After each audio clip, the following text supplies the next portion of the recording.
Amén. Gloria al Padre y gloria al Señor. Amén.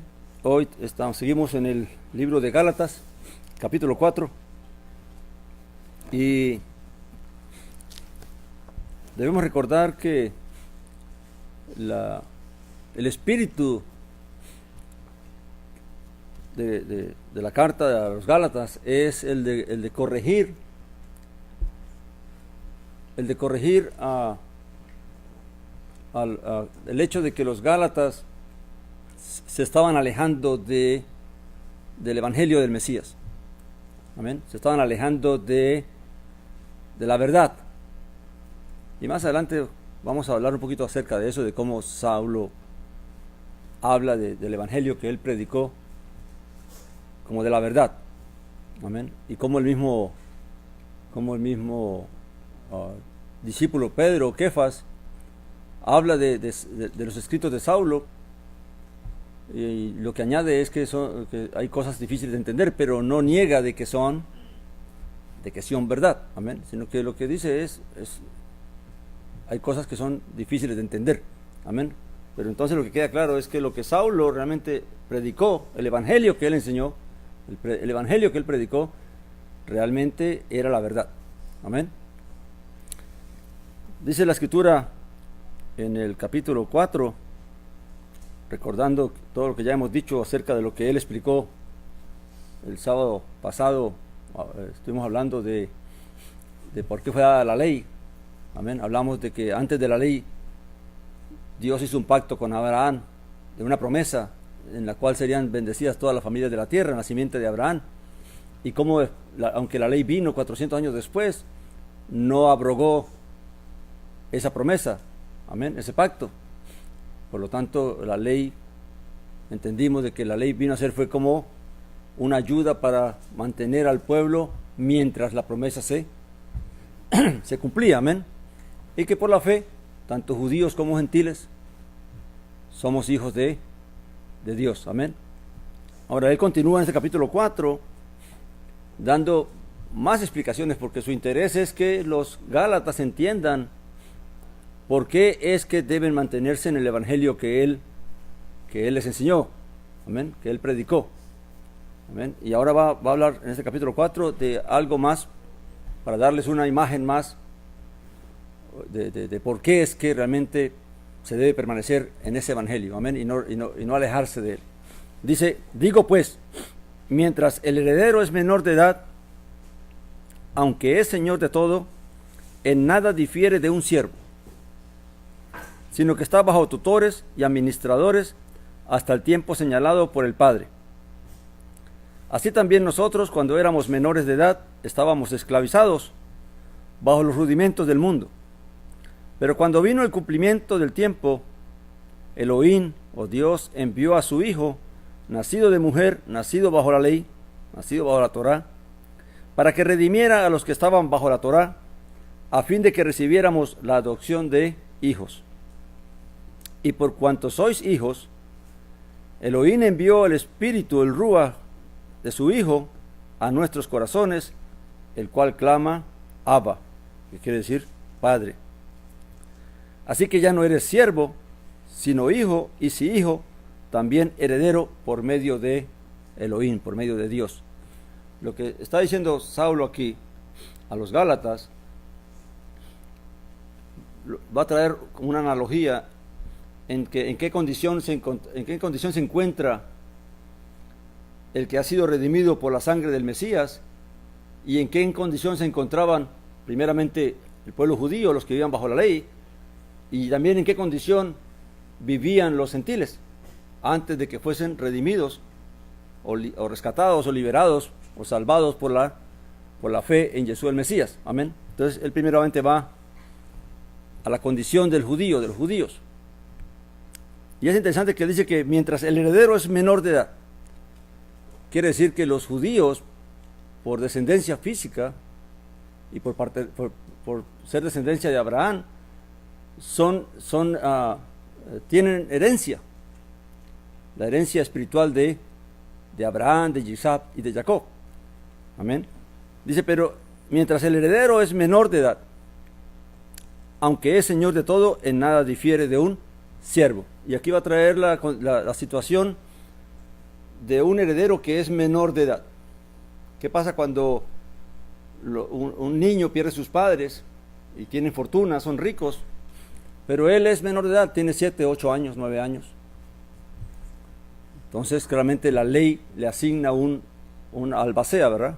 O un tutor, o un administrador de esos bienes, hasta que ese niño alcanza la edad adecuada, según las leyes, para que él pueda asumir, adquirir o tomar posesión de su herencia. ¿Por qué toma él esto él? Porque claramente está diciendo que el pueblo judío, o los israelitas, descendientes de Abraham, que aún permanecían bajo la ley hasta el tiempo del Mesías, hasta que vino el Mesías, claramente ellos eran herederos de esa promesa. Amén. Pero no podían adquirirla hasta que no viniera la simiente que habría de concederles la herencia. Amén. Ahora, mientras esa herencia se adquiría, claramente ellos estaban bajo ¿qué? Bajo albacea, bajo tutores. ¿Cuál fue el tutor del pueblo judío, de los israelitas, hasta que vino el Mesías? La Torá. Amén. Y no solamente la Torá, sino también todos los que dirigieron al pueblo. Amén. En este caso fueron los líderes religiosos y todo esto. Amén. Entonces dice, sino que está bajo tutores y administradores, en nada difiere de un siervo. Ahora, mientras el niño está bajo tutores, no es diferente a un siervo. Aunque uno dice, pero ¿cómo no va a ser diferente si él es el dueño de todo? Entonces, ¿en qué es que un heredero viene a ser igual en condición a un siervo, aun cuando es heredero? En que él primeramente está sometido a obedecer lo que el albacea lo ordena, ¿verdad? En que el tutor lo guía. Segundo, tiene que conformarse con la dote que se le da para vivir. Así como el amo tiene que proveer las cosas necesarias para que el siervo pueda servirle, pues tiene que darle vivienda, tiene que darle vestido, tiene que darle comida. Así también el albacea cubre las necesidades de ese niño hasta que va creciendo, y no solamente la necesidad, sino también le va proveyendo la educación que necesita para que él pueda llegar a adquirir conocimiento y capacidad para administrar su herencia. Amén. Entonces, en eso, dice él, no hay diferencia. Amén. Entonces, la única diferencia es que tiene una herencia que está pendiente. Entonces, esa es la condición para Saulo del israelita, del judío que vivía bajo la ley. Aunque tenían una herencia pendiente, estaban bajo ese tutor porque aún no estaban en capacidad de ¿qué? De adquirirla. Amén. Dice, sino que está bajo tutores y administradores hasta el tiempo señalado por el Padre. En este caso, la palabra Padre aquí no hace referencia a Elohim, a Dios, sino que como está tomando la analogía, está hablando del Padre que dejó escriturado, dejó dispuesto hasta qué edad su hijo podía recibir la herencia. Amén. Porque por eso es que va a usar él más adelante algo que ahorita vamos a hablar. ¿Por qué se habla del Padre común y no del Padre Dios? Aunque la analogía es hacia Dios. Dios también había discipulado un tiempo en que los herederos iban a adquirir ¿qué? La herencia. Amén. Dice el versículo 3. Así también nosotros, cuando éramos menores de edad, estábamos esclavizados bajo los rudimentos del mundo. Sometidos. Ahora, ¿cuáles son los rudimentos del mundo? Amén. La palabra rudimento que se traduce aquí también se traduce como elementos. Que los elementos del mundo, la palabra rudimentos o elementos hace referencia a algo que está debidamente ordenado. Amén. Vamos, el cosmos no es un desorden, ¿verdad? Dios creó el cosmos y lo ordenó de una forma que pudiera existir hasta el tiempo que Él quisiera. Amén. Asimismo, los hombres ordenan las leyes para que haya ¿qué? Un orden en todas las cosas. Amén. Entonces, el hecho de que los padres decidan estipular hasta qué edad sus hijos van a recibir la herencia en caso de que ellos perezcan, y quién se va a encargar de cuidarles, quién se va a encargar de instruirles. O sea, todo eso son rudimentos ¿qué? Del mundo, son los elementos, el orden que el mundo establece para que las cosas se den ordenadamente, amén, y no haya desorden, amén. Entonces, cuando él dice que claramente, ¿qué está diciendo Saulo aquí en la analogía? De que el hecho de que Dios trajo la ley para que fuera el tutor de los israelitas o del pueblo judío que estaban bajo la ley, fue algo que estaba dentro del orden que Dios usó, igual que el mundo usa para ordenar las cosas que tienen que ser ordenadas. Amén. Así que todo eso estaba dentro de el orden de Elohim o del Padre, para que entonces se estableciera en qué tiempo era que estos herederos iban a poder tomar la herencia que que estaba reservada para ellos. Amén. Dice, pero cuando vino el cumplimiento del tiempo,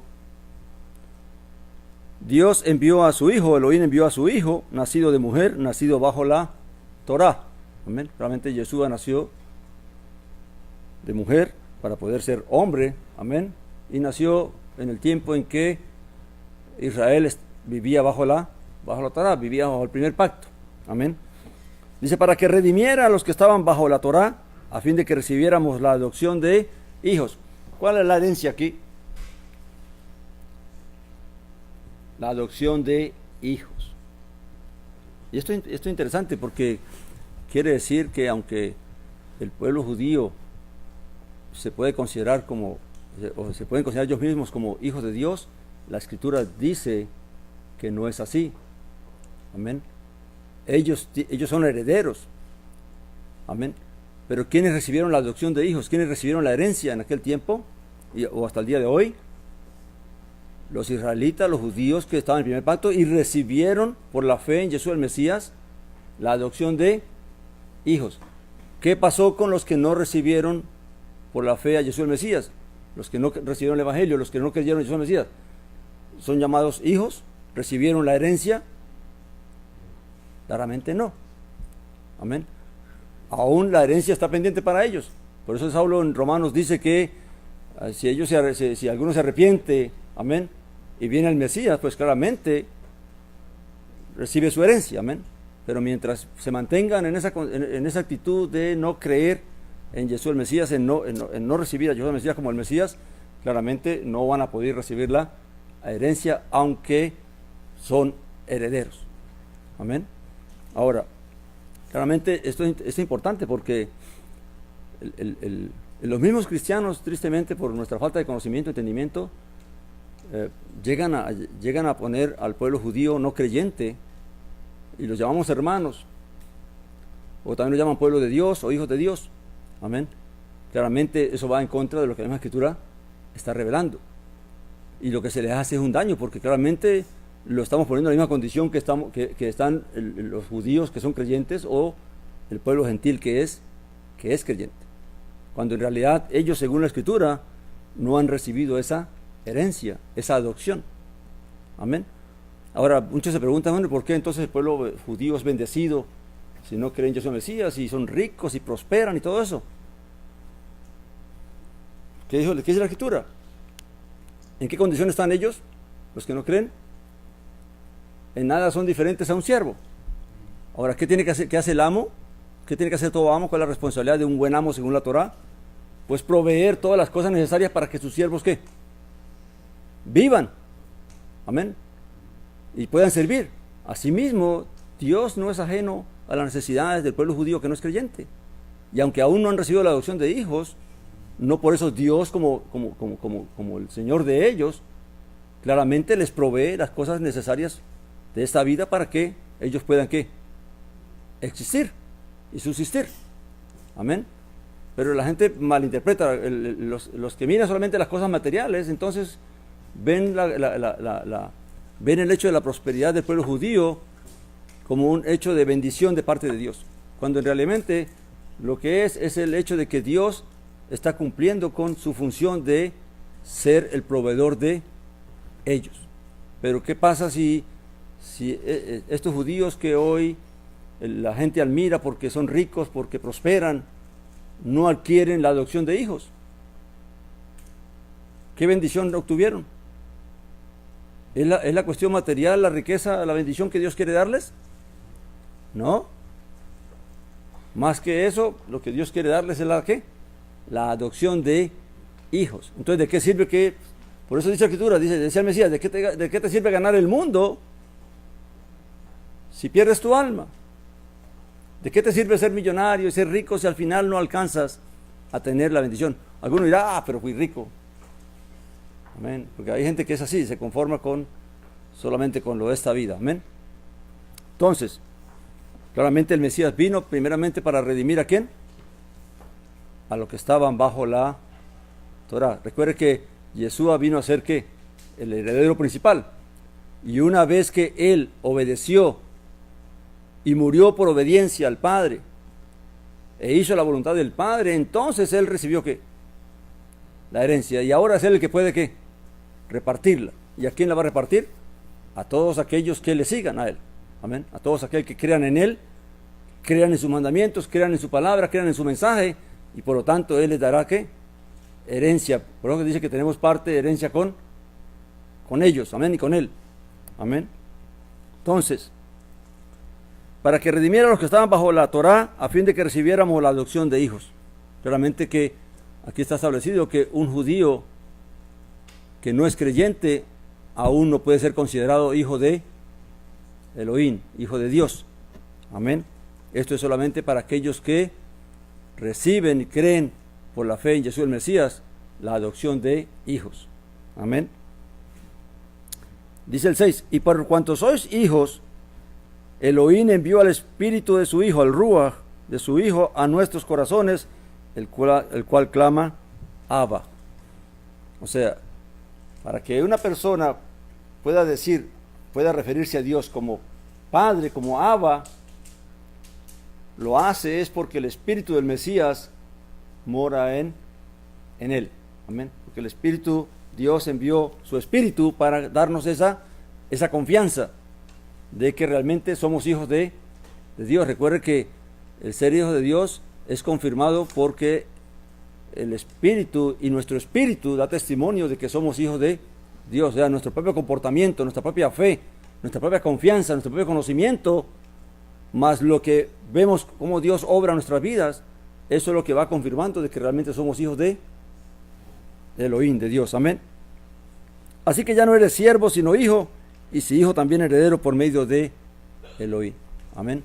Así que pasamos de ser, en el caso de los judíos, que eran los que estaban bajo la Torá, pasaron a dejar de ser siervos o ser herederos para ahora ser realmente hijos de Dios, y también, por lo tanto, herederos de la bendición del resto de la bendición, porque ya parte de la bendición se está recibiendo. Amén.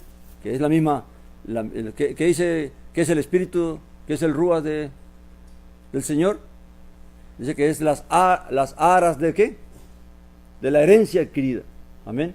O sea que ya tenemos el anillo de compromiso de que esa herencia ya está en nuestras manos. Amén. Ahora depende de nosotros si la dejamos escapar, si la dejamos perder, pero ese no es el tema ahorita. Amén.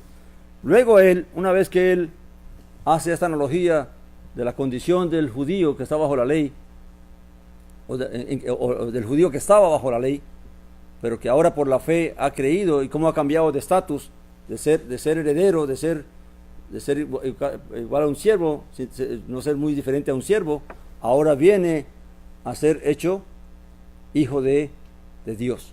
Amén. Ahora él va a pasar a los gentiles. ¿En qué condición estaban los gentiles antes de que viniera la fe? Dice el versículo 8. Sin embargo, en otro tiempo, no conociendo a Elohim, servíais como esclavos a Elohines, o a dioses, a Elohim, perdón, porque la palabra Elohim es plural también, a Elohim, que por naturaleza no lo son. Recuerda que en el hebreo la palabra Elohim no hace diferencia entre cuál es Elohim verdadero, cuál es Elohim, o un Elohim extraño, o un Elohim que no lo es. Amén. Simplemente la palabra Elohim hace referencia a la autoridad y al poder que el mismo hombre le da a esa estatua o a ese Elohim. Amén. La diferencia entre el Elohim verdadero y el Elohim falso, o que no son, es que el Elohim verdadero es el creador de los cielos y la tierra, que es el dueño y el soberano de toda la creación. Lo demás realmente no tiene ninguna razón de ser. Amén.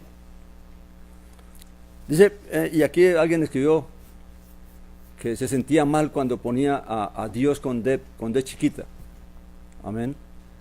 Y en realidad el prejuicio que tenemos es que la diferencia que hacemos escritamente de Dios es con D de grande y Dios chiquita para los dioses falsos, amén, los dioses extraños. Pero cuando tú hablas, ¿cómo haces diferencia de qué Dios está hablando? No puedes decir, estoy hablando del Dios con D grande, con D mayúscula. No, tú hablas de Dios o de dioses, amén. Y lo que va a diferenciar de qué Dios está hablando es que el contexto de lo que estamos hablando. Así en la Escritura también, antiguamente en el hebreo, se sabía de qué Dios hablaba la Escritura, de qué Elohim hablaba, por el contexto de lo que estaba hablando. Amén. Dice, sin embargo, en otro tiempo, no conociendo a Elohim, servías como esclavos a Elohim, que por naturaleza no lo son, o a dioses que no lo son. Pero ahora, conociendo a Dios, o más bien habiendo sido conocidos por Dios, ¿cómo os volvéis de nuevo a los débiles y pobres rudimentos, a los cuales os queréis volver a esclavizar de nuevo? Estáis guardando escrupulosamente días y meses y tiempos y años. Temo por vosotros que de algún modo haya trabajado en vano entre vosotros. Y aquí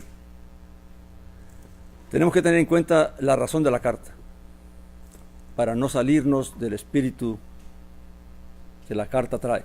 Amén.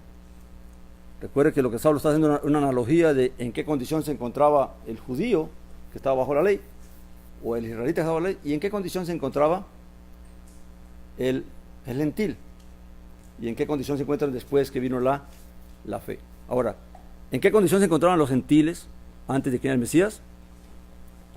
Estaban esclavizados, ¿verdad? Dice que estaban servías como esclavos a dioses o elohines que por naturaleza no lo son. Ahora, y dice después, pero ahora conociendo a Dios, o más bien siendo conocidos por Dios, ¿cómo os volvéis de nuevo a los débiles y pobres rudimentos a los cuales os queréis volver a esclavizar de nuevo? ¿De qué rudimento está hablando Saulo en el caso de los gentiles? ¿De qué? Amén. Del orden que estaba establecido por las religiones del mundo. Cada religión tiene un orden. Amén. Se establece a través de un orden, cómo se sirve, cómo se hace para servir a ese Dios. Amén. Cada nación, los romanos, los griegos, cada quien tenía un orden establecido para servir a sus dioses. Amén. Ahora, todo el que nacía dentro de esta cultura, de esta nación, claramente aprendía que entraba en ese orden. Entraba a decir, yo soy griego, o yo soy romano, y adoramos así, adoramos a este, o adoramos a aquel. Entonces, hay un orden establecido. Amén. Entonces, quiere decir que los gentiles, todos, aunque adoraban diferentes dioses, todos estaban esclavizados bajo el mismo rudimento, que es el orden de cosas que se establece por los hombres. Y eso hay que tener en cuenta para entender qué es lo que Saulo les está queriendo decir a los gentiles. Amén. Ahora, ¿por qué es que les dice, por qué queréis de nuevo volver a los débiles y pobres rudimentos a los cuales os queréis volver a esclavizar de nuevo?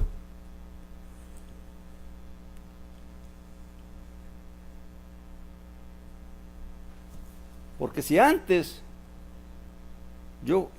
fuimos enseñados o fueron enseñados a hacer esto o a hacer aquello, amén, y ahora el Mesías nos libertó, amén, y no tenemos que seguir ese orden de cosas ni aquel orden de cosas, entonces ¿a qué rudimento se refiere que se puede uno volver a esclavizar? A todo aquello que el hombre establece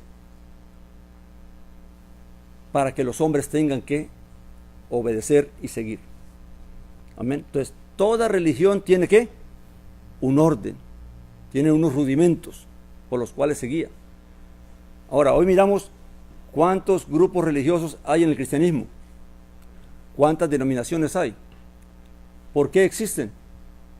¿En qué se diferencian? ¿Quién estableció esa diferencia? ¿Quién dijo que los bautistas tienen que creer esto, que los metodistas tienen que creer esto, que los adventistas tienen que creer esto, que los católicos tienen que creer esto? ¿Quién estableció ese orden?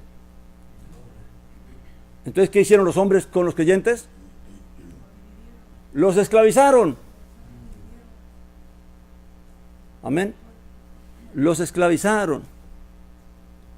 Y ahora entonces los hombres están siguiendo lo que los rudimentos establecen. ¿Quién estableció que los niños fueran bautizados? Al momento de nacer, porque si no, entonces no entran en el reino de Dios, no es parte de Dios. ¿Dónde dice en la Biblia eso? Amén. ¿Dónde dice en el Evangelio que predicaron los apóstoles esas cosas? ¿Quién dice que tú tienes que ser confirmado, que tienes que hacer la primera comunión y todas esas cosas? ¿Dónde dice eso? Ahora, ¿quién ordenó eso? ¿Quién puso ese orden de cosas? ¿Quién usó esos rudimentos? El hombre. Amén. Entonces, todo eso ocurrió porque no se escuchó el mensaje. ¿Y qué dijo Saulo al principio? Todo el que predique otro evangelio, ¿sea qué? Anatema. ¿Qué es otro evangelio? Un evangelio que sea diferente a la libertad que Dios o Elohim, el Padre, nos ha dado a través de Yeshua, el Mesías. Ahora, ¿a qué cosas, a qué rudimentos era que los gálatas se estaban queriendo volver a esclavizar? Sí, pero ¿a cuál rudimentos? ¿A lo de los gentiles o a los de los judíos? No. A lo de los judíos. Amén. ¿De qué trata la carta? La carta se trata de que había personas que querían ¿qué? Que los gálatas se circuncidaran, que los gálatas guardaran la ley como ellos lo venían guardando. Entonces, él está diciendo, cuando los gálatas empezaron a obedecer a estas personas que querían obligarlos a guardar la ley, tal como se guardaba antes, en el primer pacto, entonces ellos estaban dejando ¿qué? Esclavizar. Todo aquel que se deja imponer cosas de hombres como necesarias para la salvación, que no están en la Escritura, o que no fueron enseñadas por los discípulos, por los apóstoles, estás entrando a ser esclavo de hombres, de rudimentos del mundo. Amén. Eso de que no comas carne tal cosa, que no hagas esto, que no hagas aquello. Hay religiones hasta que prohíben tener la relación sexual. Amén. Y cada religión, cada de estos grupos, aún aquellos que dicen ser cristianos, es lo mismo. Hay denominaciones cristianas que dicen que si tú no hablas lenguas, entonces tú no eres salvo. ¿Quién estableció eso? Los hombres. Los hombres son los que quieren esclavizar a los hombres. Quieren establecer cómo que tú te salvas, cuando la salvación es por fe y no es por obras. Amén. Así que tengamos cuidado de establecer leyes, de decirle a alguien que si tú no haces aquello, usted no es salvo, porque estamos ordenándole cosas, rudimentos de este mundo. Ahora, claramente, más adelante vamos a ver, entonces, ¿qué seguimos nosotros? ¿Qué obedecemos nosotros? ¿Quién nos manda el Evangelio a obedecer o a creer? Amén. Porque recuerde que una de las bendiciones más grandes que hemos recibido en Jesús el Mesías, por medio de la fe, ¿cuál es? La libertad. Amén. Y hay una libertad que fue la que Jesús le habló a los judíos, cuando les dijo a los que habían creído en él: si vosotros permanecéis en mí, seréis mis discípulos y conoceréis la verdad, y la verdad os hará libres. Y ellos dijeron: pero es que nunca hemos sido esclavos. Y él les explicó algo allí que ellos no habían tenido en cuenta. Sí, pero el que practica el pecado es esclavo del pecado. Amén. Entonces, aparte de la libertad de la esclavitud del pecado que Dios nos dio, amén, uno puede ser esclavo también de los hombres, de seguir mandamientos y ordenanzas de hombres y tradiciones de hombres. Pero también puedo hacerme nuevamente esclavo nuevamente ¿qué? Del pecado. Si vuelvo a practicar el pecado, entonces vuelvo a ¿qué? A hacerme esclavo del pecado y ya no hay más redención, porque recuerde que la reconciliación con Dios es una sola vez. No podemos estar pensando que podemos venir cada año, cada 3 años, después de vivir, de conocer y volvernos otra vez al mundo y querer otra vez arrepentirme y a querer bautizarme nuevamente cuando ya no, cuando ya rechacé la fe. Amén. Por eso la persona antes de bautizarse debe realmente que sea Dios el que lo mueva a bautizarse, que si se va a bautizar es porque realmente entiende que lo que Dios le está ofreciendo a través de la fe, amén, y también de las responsabilidades que Dios espera de él. Amén. Entonces sigamos, mis hermanos. Entonces claramente recuerde, las religiones son religiones porque han establecido normas que los hombres han impuesto para que los siguen, los obedecen, tienen que cumplirlas como parte de la salvación. Amén. ¿Y qué dice la Escritura? La salvación es por fe. Amén. Así que la salvación fue, las religiones es una forma como hombres inescrupulosos tratan de dominar las congregaciones. Tratan de tener dominio y señorío sobre los creyentes. Ese es el propósito, no hay otro propósito. Cuando alguien empieza a establecer normas y que usted tiene que ser así, tiene que ser así, porque entonces no, lo que está imponiéndole es una autoridad sobre usted. Amén. Lo único que tiene que hacer el siervo es que enseñar lo que Dios mandó a enseñar y que cada quien guarde su salvación, que cada quien cuide su salvación. Amén. Y a entender y a buscar conocer cada día más cuál es la voluntad de Dios y qué es lo que Dios quiere de nosotros realmente. Amén. Luego dice él, temo por vosotros que de algún modo haya trabajado en vano entre vosotros.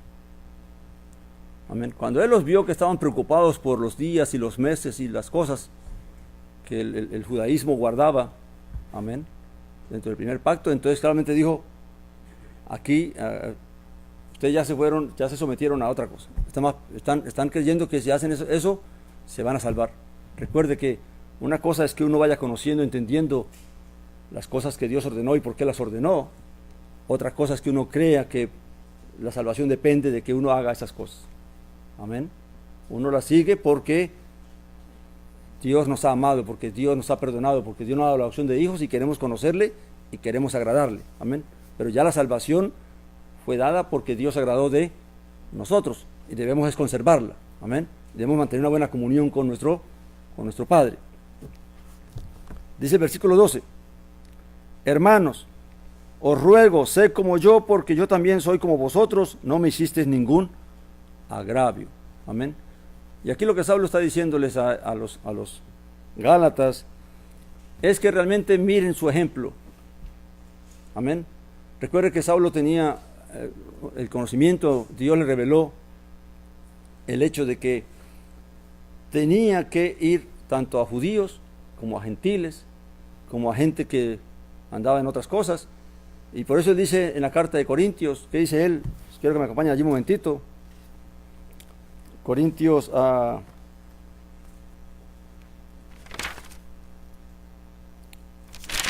bueno, no, vamos a hablar, eso es por la tarde, me estoy adelantando al tema de la tarde. Vamos a mirar algo que Saulo lo confirma, o el escritor lo confirma en otra carta en cuanto a los rudimentos, el someterse a estas cosas. Vamos a Colosenses capítulo 2, ya hablemos allí. No quiero adelantarme, en la tarde tenemos que hablar de otras cosas. Colosenses capítulo 2, versículo 8. ¿Lo tienen, mis hermanos? Dice, mirad que no haya quien os esclavice por medio de filosofías y huecas sutilezas, según la tradición de ¿quién?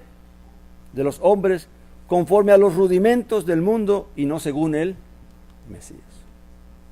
Aún los colosenses también se les advirtió, no se dejen engañar, no se dejen seducir por filosofías o por cosas, porque tristemente hoy en día se le cree más a quién, al que tiene el título de teólogo, de filósofo, porque es que él sí fue a una universidad y él sí sabe y todo eso, y entonces hay que creerle, y ellos son los que dicen cómo se tiene que creer y qué es lo que tiene que creer. Cuando la Escritura dice claramente qué es lo que tenemos que creer y qué es lo que no debemos creer. Entonces, hay que tener cuidado de que no porque confiemos en los hombres, y fíjate lo que se acuerda que siempre hemos repetido aquí, hemos hecho énfasis en la maldición que está en Isaías, cuando dice: maldito el hombre que confía en el hombre y pone carne por su brazo y se aparta de Dios. Cuando uno pone la confianza en los hombres y cree a los hombres y hace porque es que fulanito dice, que es que el pastor tal dice, que es que el teólogo tal dice, que es que el filósofo tal dice, entonces vamos a terminar haciendo lo que estas personas dicen y nos alejamos de la verdad, nos alejamos del evangelio verdadero, del verdadero evangelio del Mesías. Amén. Así que tengamos cuidado para que no caigamos en este peligro. Amén. Luego dice el versículo 20 del capítulo 2. Dice: si habéis muerto con el Mesías a los rudimentos del mundo, ¿por qué como si vivierais en el mundo os sometéis a preceptos? No uses, no comas, ni toques, según mandamientos y doctrinas de hombres, cosas que están todas destinadas a perecer con él. Pues hay iglesias que le imponen a las personas cómo tienen que vestir, si se pueden maquillar o no se pueden maquillar, si pueden poner aretes o no pueden poner aretes. ¿De dónde vino todo eso? De los hombres. Claramente, cada persona tiene que guardar el decoro, tiene que ser, las mujeres, igual que los hombres también, tienen que ser prudentes, amén, temerosas de Dios, no exhibidas, no trayendo tropiezo para nadie, amén, el decoro, amén, pero claramente hay que tener cuidado de no imponer reglas de que tienes que ser así, porque lo que va a cambiar a la persona, lo que le va a dar el entendimiento y el conocimiento a la persona de cómo debe vestir, de cómo debe vivir, tiene que ser el estudio de la Escritura, la revelación de lo que la Escritura revela, de cómo debemos comportarnos. Amén. Y si no le creemos a la Escritura, entonces, ¿a quién le vamos a creer? Pero tristemente hay personas que le creen más a los hombres que a la misma Escritura. Porque hay gente, aunque usted lo lea y se lo explique aquí, seguirán creyéndole a los hombres. Amén. Entonces dice, esto de no comer, de no vestir, de no tocar, todos son mandamientos y ordenanzas que hay en algunas religiones, en algunas doctrinas que los hombres han establecido. Y lo establecen para establecer su propia autoridad sobre los creyentes, no tienen otro motivo. Amén. En realidad lo que dice Saulo es que no es que tengan interés en ellos porque quieran lo mejor para ellos, sino lo que quieren es esclavizarlos. Amén. Someterlos a la autoridad de estas personas. Amén. Y hay personas que se sienten que si me voy de mi iglesia, si me voy de aquí, entonces yo perdí mi salvación. Como si la salvación la dieran los hombres. Como si la salvación la diera un pastor, la diera el papa, la diera un obispo. Nadie de ellos puede dar salvación. Amén. La salvación te la da única y exclusivamente Dios. Si guardas la fe, si vives la fe, si vives conforme al conocimiento de la fe, que dice la Biblia, no hay condenación para ninguno que está en Yeshua el Mesías. No hay ninguna condenación para aquel que viva conforme a la enseñanza, al ejemplo, a los mandamientos de Yeshua el Mesías. Amén. No importa qué diga quién. Amén. Volvamos, mis hermanos. Versículo 12. Hermanos, os ruego, sé como yo, porque yo también soy como vosotros, no me hiciste ningún agravio. Recuerde que Saulo se hizo judío, ¿para qué? Para ganar a los judíos. Vamos al libro de... ese no. No sé por qué me quiero meter por ahí, pero eso fue por la tarde. Sigamos aquí, pero por la tarde lo explico. Y sabéis que por una debilidad de la carne os proclamé las buenas nuevas la primera vez. Y aquí Pablo va a recordar la primera vez que fue a Galacia. Amén, a predicar el evangelio. Y fue porque realmente estaba sufriendo una afección en su salud. Amén, no sabemos exactamente qué era. Algunos dicen que eran los ojos, aunque él da lo que va a hablar aquí da una idea de que sufría algo en los ojos. Amén. Dice, y lo que para vosotros era una prueba, en mi carne, no lo menospreciasteis, ni lo escupisteis. Al contrario, me acogisteis como a un enviado de Elohim, como a Yeshua el Mesías. O sea, los Gálatas, aunque vieron que él estaba padeciendo alguna cosa, que alguien lo podía tomar como mal, como que eso no, si padece de algo será porque está mal, ellos al contrario lo recibieron como a un enviado de Dios. Amén. Dice el 15, pregunta él a los Gálatas, ¿dónde está pues esa satisfacción que expresabais? Porque os doy testimonio de que si hubiera sido posible, os hubierais sacado los ojos y me los habríais dado. Entonces, por aquí deducimos de que el problema de Saulo era que estaba sufriendo de la vista. Amén. Alguna enfermedad, alguna cosa en las vistas. Dice el 16, he llegado a ser vuestro enemigo por deciros la verdad. Y aquí vuelvo a hacer énfasis. Saulo no tiene ni la menor duda de que el evangelio que él predicó o que él predicaba era la verdad. Amén. Y eso es importante, porque entonces tenemos confianza de que toda esta enseñanza es conforme a la verdad y es conforme a la voluntad de Dios. Amén. Dice 17, tienen celo por vosotros, pero no para bien, sino que os quieren alejar para que tengáis celo por ellos. Y aquí está manifestado por qué es que los hombres tienden a establecer ese tipo de normas. Y es porque quieren que la gente no sea parte de ellos, sino que la gente los cele a ellos. Y usted no ha escuchado expresiones como que, es que mi pastor es... Y llegan a idolatrar hasta el pastor. Amén. Pero lo que no se están dando cuenta es que ellos están siendo cautivos. Una cosa es que tú ames a una persona, a un siervo de Dios, por el servicio que presta. Amén. Pero eso no es para que tú creas como que sin él estoy perdido. Amén. Nadie es indispensable en el evangelio. Amén. Porque así como Dios levanta uno, puede levantar a 10 y muchos mejores. Amén. El punto es, pero los hombres tienden a manipular a los creyentes. ¿Para qué? Para que ellos se acerquen a ellos, los busquen, los anhelen, amén, los prefieran. Pero no es porque tengan celos realmente por el bienestar de ellos, dice la palabra, ¿verdad? Sino que tienen celos por ellos mismos. Amén. Dice, bueno es tener celo en lo bueno siempre y no solo cuando esté presente con vosotros. Y aquí Saulo está diciendo, parece que cuando Saulo estaba con ellos, Saulo y lo amamos y todo esto, ¿verdad? Pero cuando Saulo se iba, se dejaban manipular por los otros líderes. Amén. Y empezaban entonces a dudar ahora de lo que Saulo les enseñaba y les decía. Hijos míos, por quienes sufro otra vez dolores de parto, hasta que el Mesías sea formado en vosotros. Y aquí está la razón que movía a Saulo. El amor por los Gálatas. Saulo no estaba hablando porque quisiera defender que, es que yo fundé la congregación de los Gálatas y como que ustedes ahora se están apartando de mí. No, él no está preocupado por él.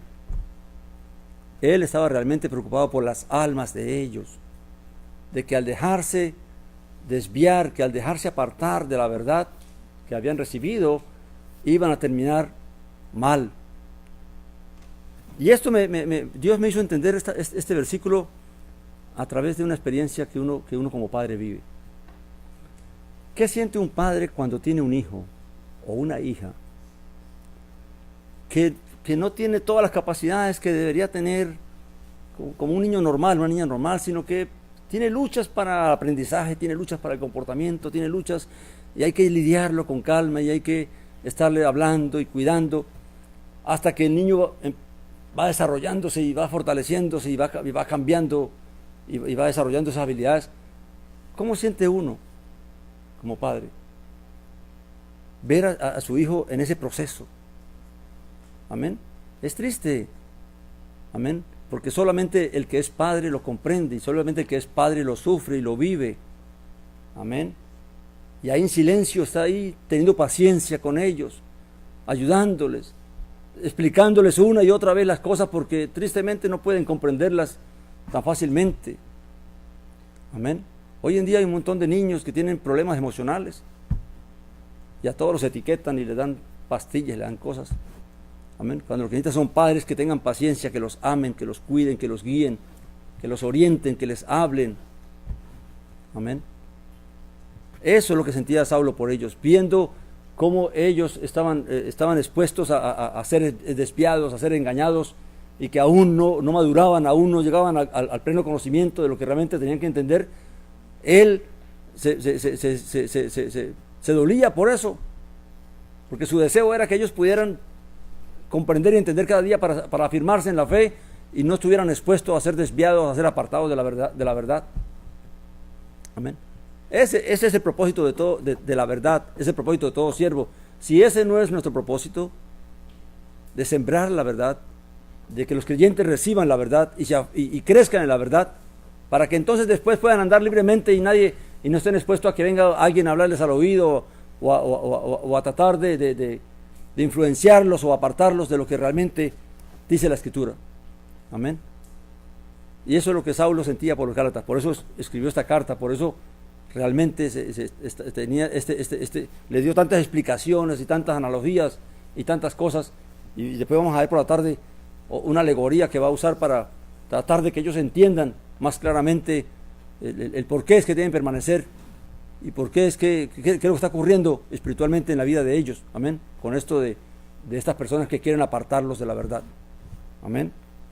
Desearía más bien, dice, estar presente con vosotros y mudar mi tono, porque estoy perplejo en cuanto a vosotros. Claramente Saulo, todo lo que estaba ocurriendo con los Gálatas realmente lo estaba afectando. Amén. Al punto de no creer que los Gálatas estuvieran dejándose mover tan fácilmente de lo que él les había enseñado, de lo que él les había revelado, según el Evangelio. Amén. Entonces, vamos a dejarlo allí, mis hermanos, porque esto es recuerde, todo esto tiene que ver con que los Gálatas, no solamente los Gálatas, sino hoy nosotros conozcamos y entendamos qué es la verdad, cuál es el Evangelio que tenemos que vivir. Amén. Y de qué tenemos que cuidarnos, aún nosotros mismos, porque nosotros aún en nuestro deseo, en nuestro celo de Dios, en nuestro celo del Evangelio, en nuestro celo de la verdad, podemos caer en la tentación de ir estableciendo reglas y diciéndole a la gente que si no hace esto, no hace aquello, no van a ser salvos. Amén. Tenemos que guardarnos aún nosotros mismos de no caer en esa tentación.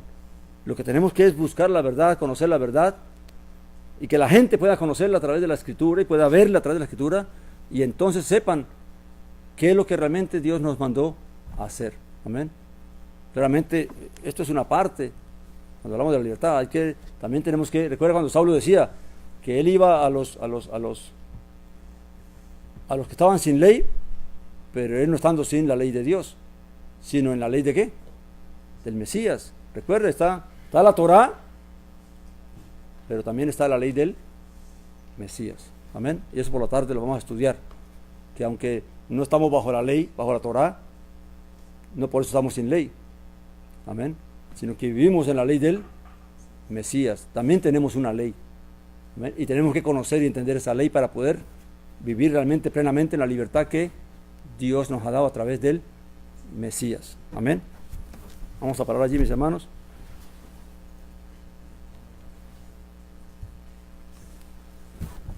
Gloria a Dios. ¿Me le pone pausa, hermano?